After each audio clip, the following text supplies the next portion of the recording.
Good morning, Brisbane. Good morning, Sydney. Good morning, Wagga Wagga. Good morning, Albury Wodonga. Good morning, Melbourne. Hobart, hello. South Australia and Adelaide. Oh, my God, yes. And good night, Perth. Fuck yes! You are waking up to Australia 1-0 up in the Ashes. And let me tell you, if you don't get behind your captain, if you're not fucking in love with Pat Cummins and those gorgeous, gorgeous eyes, and guys indeed, you can go and fuck yourself. Sam Perry, we're about to go one of the biggest circuits of all time because Pat Cummins, he came in with 72 required. We could have chased 500. We could have chased 600. It's such a beautiful feeling here. He goes, we are outside Edgbaston. There's a man proclaiming love for the life of Jesus Christ out there, and I'm sure he was talking about the man that we know as Solar Panels Pat. And I tell you what, solar panel purchases will be up this morning. They'll be up. I'm purchasing and investing in solar panels after that because what Cummins did was ice cold. We have had 5 days of wankery over Ben Stokes' captaincy. All rightful praise, by the way. Yeah, sure. Creative, inventive, always proactive in the game, and then cometh the cum dog, cometh the man. He might as well be a meth addict. He's got ice in his veins. Exactly. Oh what my about God. Gary over the top? I just wind up. I tell you what, it was a quiet press box when that happened. It was a quiet press box. Not so much before that. Not so much before that. And then we're travelling down the lift. Won't attribute this, but we did hear an English journalist say, like, fucking bottle jobs. Bottle jobs. Bottle jobs. Bottle Why don't you jobs. play proper cricket with your magic tricks? I don't know why he sort of turned out to be from North London, but he's definitely not.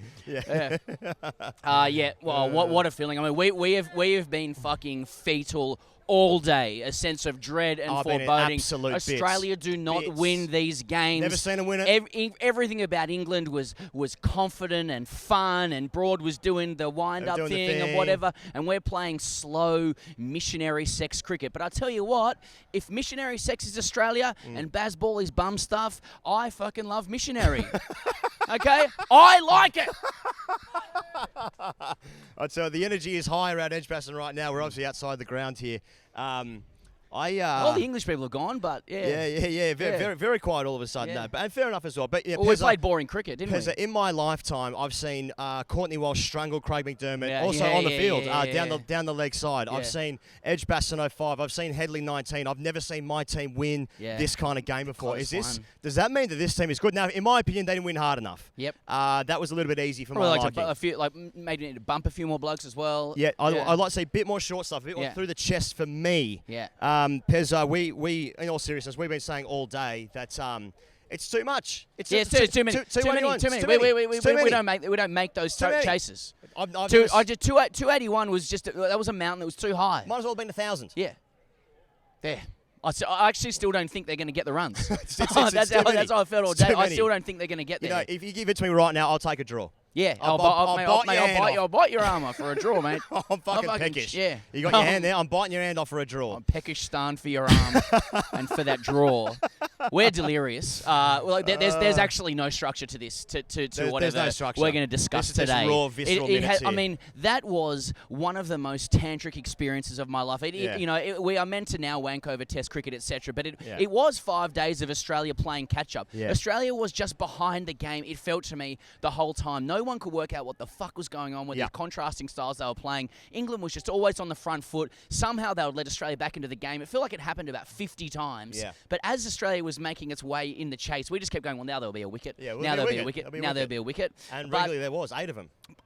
And I think it meant, like, what Cummins did, the way he arrested that and the composure that he played with was one of the best innings I've ever seen from an Australian cricketer. And you know, it's him announcing his captaincy credentials as well. Yeah. You know, I was very, very happy for him. I just top of my head, he's never lost a game when he's lost the toss. I think that's 5 or 6 in a row now. Right. I also saw Dan Bredig did a tweet before. Bredig said that that is Cummins' both of his highest scores since 2018 in the game. He scored 40 in the first 44 red here. Came in with 72 required. Again, might as well have been 1 million. No one's ever scored 281 before in a game of cricket, ever, in any innings. Yeah, that's right. It's too much. It's too many. It was too many for Australia. Too many for Australia. They won't get there. And, you know, there was just these regular wicket intervals. And I was actually matching the scores of what England did in the third innings. And Australia was like losing their 4th, 5th, 6th, 7 wickets, almost identical, slightly behind England the whole time. Yep. And And then when Carey gets out to a really good caught and bowled, well, it's like, well, that's just done because the wicket looks so slow. Yep. The low slow to score on. Joe Root bowled. At one point, he had 11 overs, none for 16. Yeah. It looked fucking tacky. No one could get it away. And Stokes was catching fire as well. He was actually wheelchairing himself into the crease to bowl, still managing to get Khawaja out. Gets Khawaja out. He gets the big wicket. And then he's making brilliant captaincy calls, tactical calls. He chooses not to take the new ball and instead gives the ball to a guy who averages 46 with the ball, Joe Root, who ends up getting that wicket. Where was Harry Brook off the wrong foot? And you think, oh, God, this is just going to be I've seen it before. It's going to be an England procession. Yeah. They're going to win the tantric sex battle. They're going to have the beautiful orgasm, and ours will be ruined. And instead it went the other way. Instead, it was a beautiful, especially for us. We shared an aggressive and tender hug in the press box, and a quiet one. It was quiet. Because it's unprofessional to make noise. It was civil. Yeah. Fuck, it was nice, though. Strong. I need to change my pants and my sheets.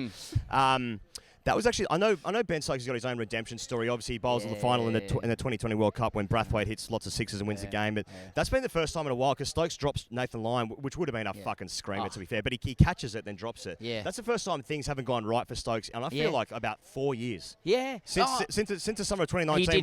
He did so. That's an absolute world. I know, but in the last 4 or 5 years, he catches it. You know, it's the first time I've seen something not go perfectly right for him. Yeah. You know, and obviously there's going to be questions now. Obviously, England will turn on themselves, which is a great thing. They will turn on themselves. Why did he declare? Yeah, that's right. He wouldn't have minded another 20, 30 runs to play with, maybe 40, 50. Jimmy Anderson, not a great game, just takes one wicket. Looked a yard off. Bairstow, what do we do with the gloves? Yeah, what do we do vis-a-vis gloves? What do we do vis-a-vis symbols? Yeah. England has to win 3 tests to retain the earn now out of 4. Well, that's exactly right, Pezza. I mean, just how important that win will be, given Australia they stayed in the game the entire time. You know, I agree with you, mate. I mean, at the end of day one, I did think that Australia were in front because I thought 390 was unders in the first innings score. That may well be true. I don't know. Nor does that even matter. But the point being, Australia just kept hanging in the game. Yep. They kept hanging in, and then it's just taken one of the all-time great innings from a number 9 or 8 for Australia. I suppose Cummins actually bats, but because Boland came in, he turned to be a 9, I guess. That I've seen. I can't remember a time in my lifetime where I've seen that. I mean, obviously we've been close a couple of times again with McDermott, Damien Fleming, lower order runs innings one time. You know, Brett Lee and Kasperwitz at Edgbaston in 05. But to actually win it. And just the celebrations, fuck me, man. Mate, I mean, the beers tonight are going to flow. Beers will flow. That'll be a quiet night at the library. Yeah. Not. Look, and just lifting the curtain here. Look, a couple of DMs have been sent out.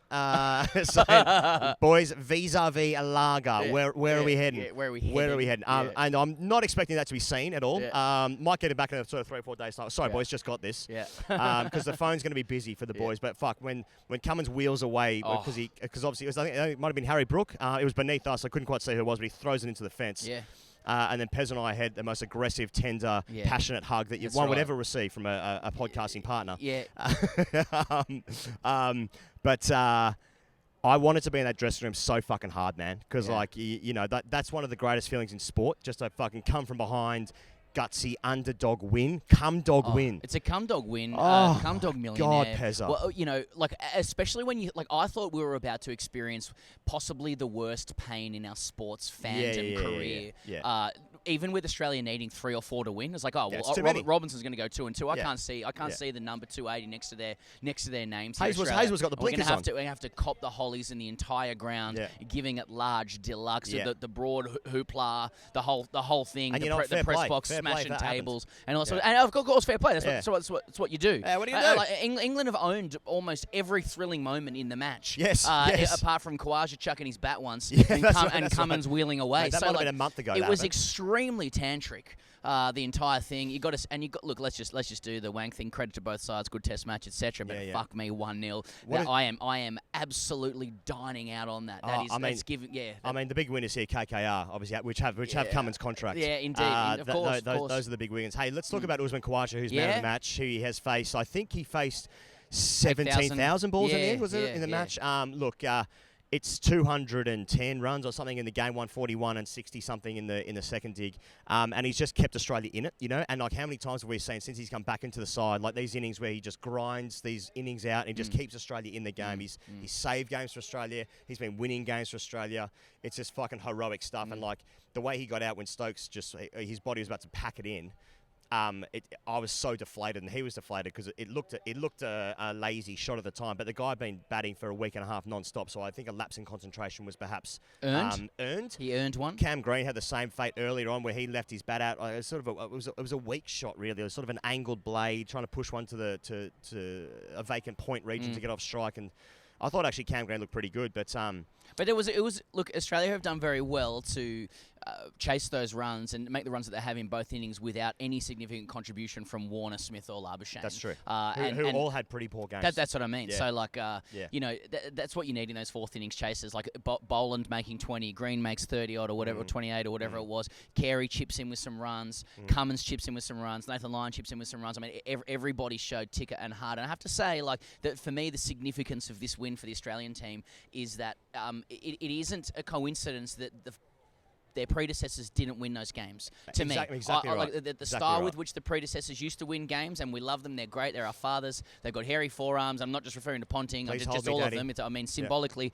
hairy forearms that mean everything to us. Yep. They used to put their foot on the throat, get way ahead of the game, and the opposition would just kind of surrender. Yeah. But when a team would stand up to them, it would be difficult and it would be unfamiliar for them. And that's why I think they lost a lot of close games in Test match cricket.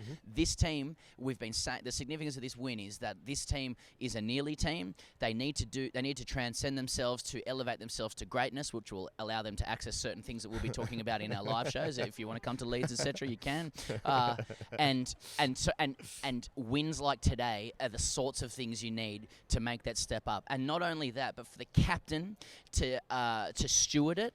Who is getting fucking hammered for his of course, tactics on day one. Yeah, that's right. But for the captain to steward it, the positive message that sends to the rest of the team about, I'm here to do this and I'm serious about this. Even though England are going to be making all the running this series, I still think they'll be a very difficult prospect to take 2 or 3 tests off with the way they're playing. It's actually a monumental moment in Australian cricket. This win today, it was awesome to be here. Absolutely well said, mate. I just getting to crow's feet. Yeah, Bezza, what's giving you crow's feet? What's giving me crow's feet is that now Cummins is completely justified in his tactics the entire game. Well, I mean, so everything, and I always said that. And so the main podcast will come out tomorrow. We'll have a broader conversation. And Pez and I are actually heading to Manchester tomorrow morning, so they'll come out in the afternoon because we're doing a live show in Manchester. Then we've got Leeds. Leeds is the last show which still has tickets available. So if you want to come to that, you can go to greatcricketer.com, by the way, and you can join us there on stage at City Varieties, I think it is, in Leeds. Anyway, it's just we saw this in Pakistan where they won the series in the final session of the third Test match. It's a grind. It's not the tangible evidence. I know some guys have said that. Well, I haven't really seen much, which has impressed me since the new regime took over. I'm watching a different team, man. Yeah. I've never had a team in my lifetime, as I said before, with those examples that have won that game before. Yeah. And the captain's done it. And there was such a ticker. It's actual ticker. To use young people parlance. That was such a I'm him game in the way that Jimmy Butler fucking drags Miami Heat into the NBA finals. Yeah. You know, it was just I'm him. Yeah. It was fucking Pat Cummins. He says I'm him. Yeah, and to do that at Edgbaston with it was fucking noisy, got to say, and you could see a lot of the Aussies, especially at the start of their innings and stuff, could take the gas. There's gas to be taken at Edgbaston. Yeah. I don't want to give too much credit to the Hollies stand because they seem to be very needy for credit. But it is loud and it is fun, and the atmosphere is Cauldron-esque. Yes. So it is good. Again, it just underlines Pat Cummins' coolness. I even think the way he constructed that innings was sensational. As the Cricket Australia CEO walks past, I mean, he might be a little bit, I guess, in the balance about what he thinks about that game. English. Yeah. I'm sure he's okay. And just to that point, there's obviously two sides playing the game, and England will feel as always will happen. As always happened in a close game. England will feel that they've won that game several times over. Yeah. You know, Joe Root drops a couple of really tough chances off his own bowling of Alex Carey, who makes a few more runs afterwards. Ben Stokes obviously nearly catches a screamer. Johnny Bairstow. Zach Crawley on the boundary. Bad fielding. I don't know who had that one at third. I think it was Harry Brook. But right. And then earlier in the game, in both innings, Johnny Bairstow just lets a stumping slip, a drop chance. That's right. That Fleet Street turns on them. English cricket in chaos. I mean, that means that Australia would have finished much lower in their first innings score had he taken those opportunities. Yeah, that's right. And now you're thinking about, okay, is that right? Is the balance of the side right? And this is exactly why it's so significant, this win, because England they've still got problems there, and these guys have won a lot of overs in this game as well. Yeah. And there's a short-ish turnaround. I think it's 8 days, 7 days until. No, 8 days. It's one of the longer turnarounds It's of the one of the series. yeah. But you know what? And the best thing about this, Pez, is that 5-0 fuck off is still on. It won't be, but yeah. All right, we'll start with crow's feet. This is crow's feet. Yeah. Okay. So someone's written in them saying Root is giving me massive crow's feet. They're so big I can't walk home. Someone else has just said, will I ever sleep again? I'm just trying to find some crow's feet. Yeah, okay. I'll tell you what's giving me fucking crow's feet. It says Stu. It is the fact that 9 Now had mislabeled me the live stream. So if you wanted to watch the last few hours and didn't click through every channel, you wouldn't know it was on the one listed as home shopping. Still good stuff. What channel is the cricket on? Good stuff. Someone said KP saying cometh the man, cometh the hour. Gave me crow's feet. I'm getting that wrong way around. I mean, I said cometh the cum ball. Yeah. Hey, look, there's Brent. He does our live streams. Hey, Brent. Yeah. Hey, brother. Yeah, we're live. Cum ball or Oz ball, you can only pick one. Let's get some good crow's feet here. 3 number 11's giving me crow's feet. I tell you what, there wasn't much from an Australian perspective giving me crow's feet today. Yeah. I mean, England will feel like, why did we declare? Why are we buying Harry Brook? What about the fields? Did we take the gas there? Did we do a bottle job? Yeah. What what the etymology of bottling it is? Yeah. Something to think about in the future episodes. But not much from an Australian perspective giving you crow's feet, other than. I'm feeling like, is anyone going to call out that the captain's won the game basically by himself from his leadership from the first day to keep them to 390 and then scores 80 runs in the game and 44 red to win it? Is anyone going to talk about that, or is it just going to be us? It'll be interesting. It'll be interesting to see what praise there is for Cummins. You think you can't really ignore that innings now? Yeah. Yeah. This is all thanks to Budgy Smuggler, of course. Did I say at the top? No. Fucking hell, I should have done. That's all right. BudgySmuggler.com for all your swimwear needs. Budgy Smuggler have been getting back behind TGC and will be throughout the entire Ashes. And of course, lots of people heading over. There's been lots of Aussies here in Birmingham, and I have seen a bit of budgie gear knocking about, and a bit of gear knocking about, which is of course a separate thing. But if you want to go to budgysmuggler.com or .au, if that is your preference, to get behind the people that get behind TGC. #RCDC. KW says, what is this feeling? Why do I just keep imagining Stokes saying Omicron needed now, void the series, send the Aussie lads home? You know what, mate? Another thing about when they needed like 3, there was a period where like they went from needing 36 to like 10 in about like 15 minutes, and then from 10 to 0 took about a week and a half. Yeah, that's right. Still going. And it was just this feeling of like, okay, now Ollie Robinson's got the new pill, and it's going to be like, well, now he's going to finish with 4 for 40. He's going to take 2 and 2, and we're going to feel the most kind of angsty, pains, pit in stomach areas. And that just hasn't been the case. And you've said this in the past, Pezza. Cricket isn't happiness. Cricket is relief. Yeah. And I'm feeling as close to happy after a cricket game as I've ever done. Yep. And that again, I think, is because we are about to go on a massive fucking circuit. Yeah, I don't need it at all in my life. I do not need it. I don't want to do it. It's going to be a mistake. Yep, but it'll have to be done. This is one of the all-time great Australian wins. It's been an absolute pleasure to be here. And it's really because you guys get behind TGC. And we've had a couple of live shows, obviously. We had Ian Bell last night, Glenn Maxwell the night before that. It's been fucking so awesome to see you guys' faces in the crowd. We're heading to Manchester, then Leeds next, and then 3 shows in London to finish it off before Lords. Main podcast out tomorrow. All thanks to Budgy Smuggler. Anything you want to say? Yeah, just a couple of boring Aussies signing off. 1-0, fuck off.